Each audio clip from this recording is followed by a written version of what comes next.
Imagine standing on a crowded political rally stage, surrounded by flashing lights and adoring supporters. Photographers' shutters click relentlessly as a woman smiles unwaveringly beside her husband.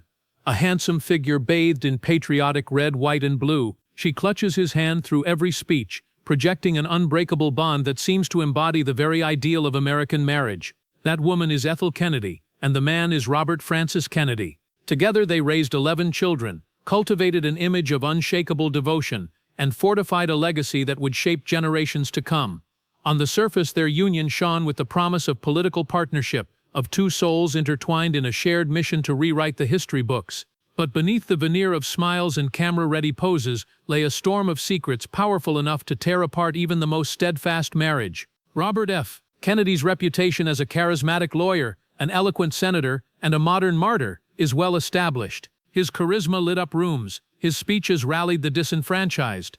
Yet behind closed doors, a different story unfolded. Ethel was not blind to it. She knew, and so does the world now. In this countdown-style exploration, we will reveal every woman Robert Kennedy had an affair with, one by one, tracing each liaison from Hollywood's glittering backlots to the private chambers of political power.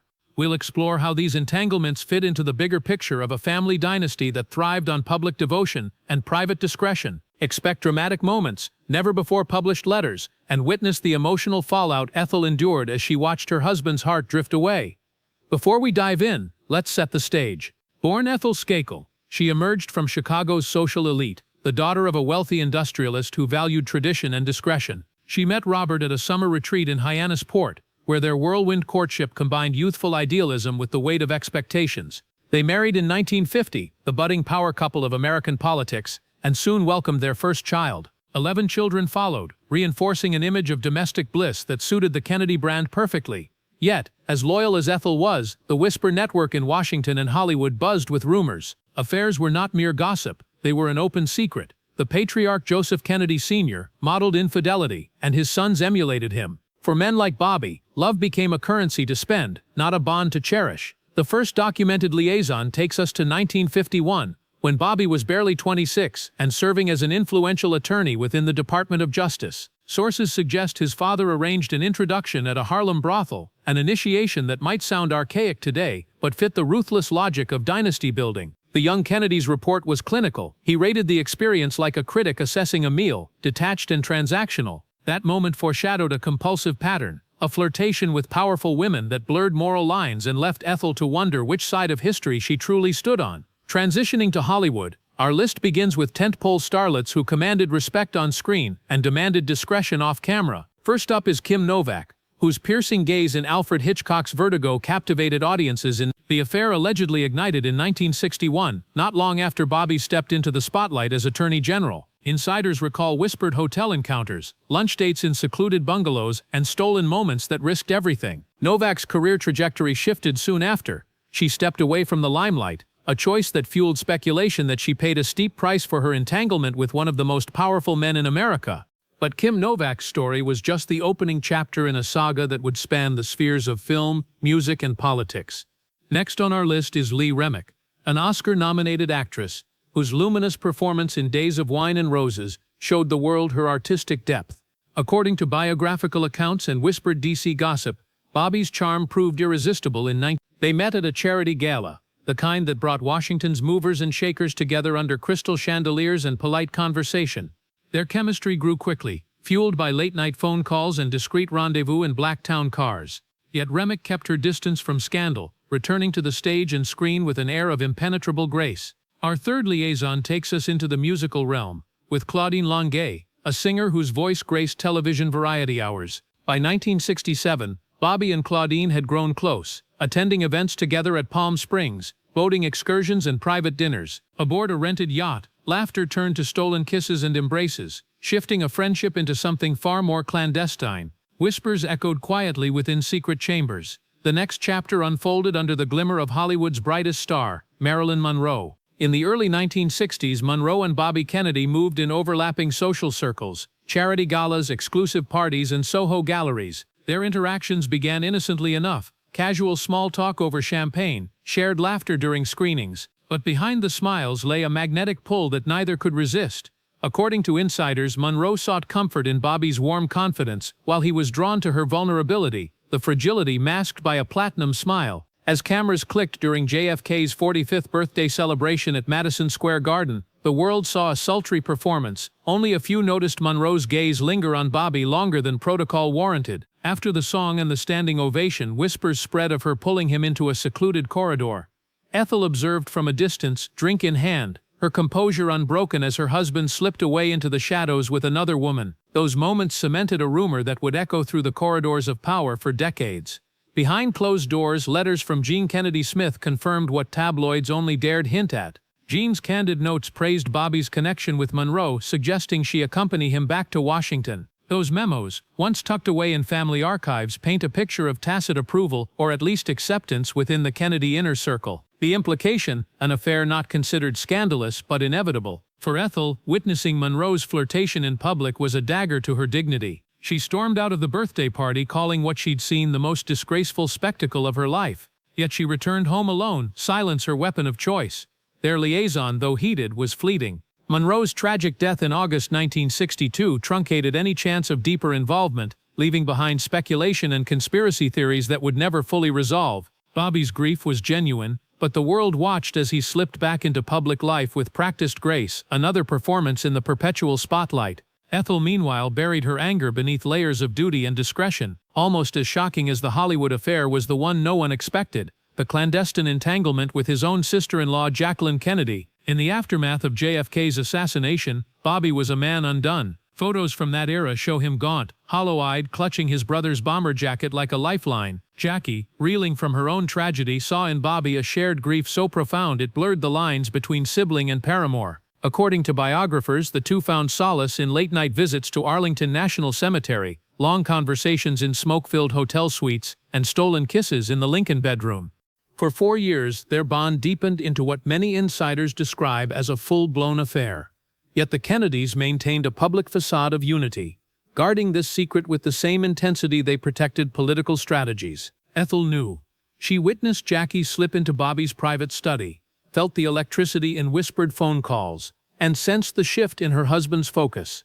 But she remained silent, upholding the Kennedy code: never betray the dynasty. When Bobby's life ended under the neon glare of the Ambassador Hotel marquee, Jackie, rather than Ethel, bore the burden of ordering life support withdrawn. That final act underscored who truly held his heart and power.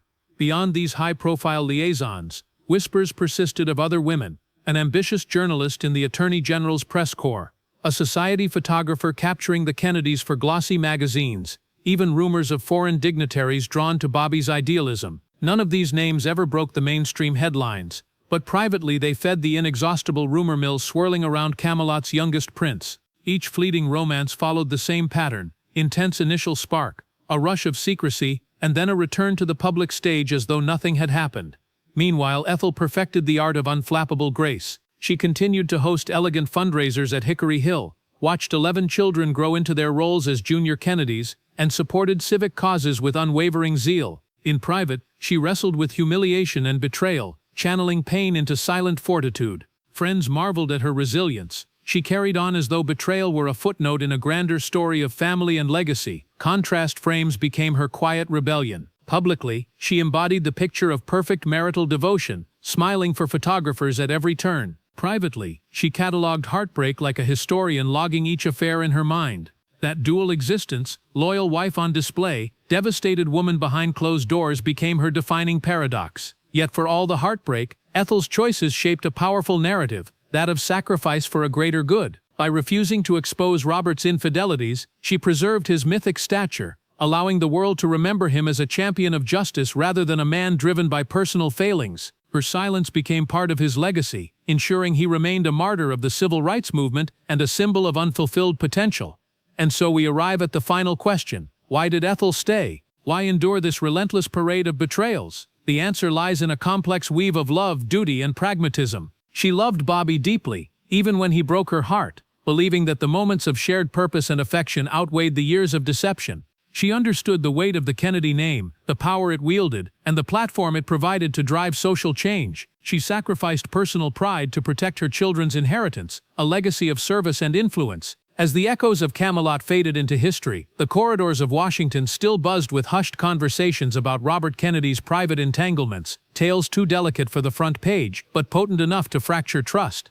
In these hidden circles, the senator's magnetism was legendary. Male colleagues admired his boundless drive, while female companions found themselves drawn into his orbit, often unaware of the personal cost. Among the whispered rumors was the story of a respected correspondent in the Attorney General's press office. She was known for incisive questions and poised composure, yet insiders claim that behind closed doors, her interviews with RFK transformed into heart-to-heart confessions, followed by stolen moments in the corridors just off the main rotunda. The woman's reputation remained intact publicly, a testament to the silent pact of non-disclosure that cloaked all who entered his confidence. Then there was the society photographer who annually captured the Kennedys at gala events along Embassy Row. With her camera poised and flashbulbs strobing, she seemed like just another transient observer. Yet colleagues later recounted exclusive photo shoots held in RFK's private residence, complete with tailored suits and intimate candlelit settings. In those sessions, the lens wasn't focused on public policy or campaign trails. It zeroed in on moments of tenderness meant only for that darkened room. These images never saw the light of day, but the photographer's discretion became her calling card, and her work, though invisible to the masses, etched itself into the senator's hidden narrative.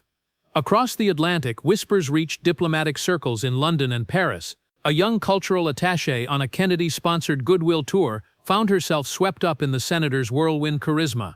Their initial meetings revolved around civil rights discussions and cultural exchanges, but as dinners stretched into late-night walks along the Seine, personal barriers dissolved. She confided in friends that Bobby's idealism lit a flame in her own activism, yet she also acknowledged the pain of knowing she occupied a secret chapter in a married man's life. When the tour ended, she returned home with a collection of intimate letters she kept private until very recently, when a batch surfaced in an estate sale, reigniting debate about how far RFK's influence extended on the world stage. Back in Washington, the rumor mill turned toward a different kind of companion, a socialite known for hosting elegant salons in Georgetown townhouses. Her gatherings attracted the city's elite, ambassadors, journalists, legislators, all sipping Dom Perignon beneath opulent chandeliers. It was at one such salon that RFK and the hostess discovered a shared passion for literary debates and classical music. Their intellectual bond, fueled by Red Bordeaux and Mahler symphonies, soon morphed into clandestine telephone calls that crackled through secure lines. Friends suspected something was awry when she began slipping away from official functions early, attributing her absences to philanthropic commitments. Yet behind the curtain of public service, she was playing a role in RFK's secret drama. These lesser-known liaisons followed a familiar script: intrigue born of shared ideals, secrecy enforced by power, and the ever-present risk of exposure. For Ethel Kennedy, each rumor was a fresh wound, a reminder that her husband's allegiance extended beyond their marriage vows. But she continued to stand beside him, her public persona unwavering, her private anguish locked away. The contrast between her composed dignity on the campaign trail and the turmoil stirring behind closed doors defined her heroic endurance. By the late 19th, every primary he won only intensified the spotlight, and with it, the thirst for personal revelations. Tabloid reporters trailed his every move, looking for evidence of impropriety: an unscheduled dinner date, an extra personal assistant riding in his motorcade, an off-the-record quip that hinted at more than policy discussion. Yet despite the relentless scrutiny, no definitive proof emerged. The Kennedy machine's ironclad loyalty, combined with Ethel's steely resolve, kept secrets hidden. Even after Bobby's assassination, many of these stories remained buried in private archives, whispered about at reunion dinners, but never formally acknowledged. It wasn't until decades later that historians, digging through troves of letters and memos, began piecing together the full mosaic of RFK's private life. Some found these revelations disillusioning, viewing Robert Kennedy less as a moral paragon and more as a man torn between public duty and personal desire. Others saw a tragic figure, a lionized hero whose empathy and warmth made him both revered and dangerously vulnerable. Through it all, Ethel's choice to preserve her husband's reputation became the defining act of her life. She sorted through late-night phone calls that slipped under doors, shredded letters that could have sparked scandal, and comforted children who sensed their father's divided attention. Her sacrifice reframed the narrative. Rather than allowing betrayals to overshadow RFK's achievements, she ensured that his memory remained rooted in social reform, civil rights, and unwavering hope for America's future. As we reflect on every woman Robert Kennedy had an affair with, the starlets, the socialites, the journalists, the confidants, it's clear this story isn't just about infidelity. It's the story of power and secrecy, of a dynasty that valued unity above all else, and of a woman whose silent strength shaped the legacy we still debate today. It's a narrative of contrasts: public triumph versus private fracture, unbreakable image versus hidden fracture lines, unwavering loyalty versus heartbreaking betrayal. These juxtapositions defined not only a marriage, but an era. And yet, for all these clandestine chapters, what remains most remarkable is the unity Ethel forged in the aftermath. She transformed personal pain into public purpose, championing causes Bobby cared about, supporting civil rights organizations, and dedicating her life to justice. In doing so, she rewrote her own story, from a betrayed wife to a matriarchal icon whose resilience outlived the man she loved, and through her actions, affirmed that sometimes the greatest acts of love are the ones performed in silence. The corridors of power in Washington held yet more hidden affairs, each as intoxicating and as destructive as the last. There was the story of Helen Dyer, a seasoned correspondent in the Attorney General's press office. Brilliant in her craft, she wielded words like weapons, exposing government secrets while keeping her own privately guarded. Late one evening, when other journalists had long since departed, Bobby invited Helen into his office under the guise of strategizing for a press briefing. The conversation began with policy, but quickly veered into confessions of loneliness and ambition. Sensitive to his magnetism, Helen found herself drawn to the vulnerable man behind the public persona. Within weeks, they shared stolen kisses in the marble hallways and whispered exchanges in dimly lit cloakrooms. Though they never risked public exposure, their affair marked Bobby's transition from a series of passionate flings to relationships that left emotional scars on both parties. Long before smartphones or leak-prone emails, Bobby relied on secrecy as an art form. Messages were relayed through trusted aides, meetings arranged via innocuous calendar invites, and rendezvous scheduled for when Ethel was away on philanthropic trips. Even so, rumor mills churned. Unnamed sources speaking of the senator and the press aide became Washington legend. For Helen, the affair endured until 1964, when she was abruptly transferred to a bureau office in Chicago. Many suspected it was more than a promotion, it was damage control. Then there was Margaret Maggie Sinclair, a socialite renowned for hosting intellectual salons in Georgetown townhouses. Under crystal chandeliers, diplomats, authors, and politicians debated existentialism over claret. Bobby attended her gatherings regularly, drawn to Maggie's wit and her passion for social reform. At one elegant soirée, with Mahler playing softly in the background, their shared zeal for civil rights sparked a late-night conversation that turned into an impromptu walk along the Potomac. Their footsteps echoed on empty sidewalks as they spoke of dreams and disappointments. A single, lingering embrace in the doorway marked the beginning of an affair that lasted almost a year. Friends noticed Maggie slipping away from matinee luncheons, attributing her absences to charity board meetings. But inside Washington's inner circle, her discreet involvement with the senator was an unspoken truth. Across the Atlantic, whispers of another involvement reached the ears of American diplomats in London. Elizabeth Liz Harrington, a young cultural attaché on an RFK-sponsored goodwill tour, found herself mesmerized by his visionary speeches on equality and justice.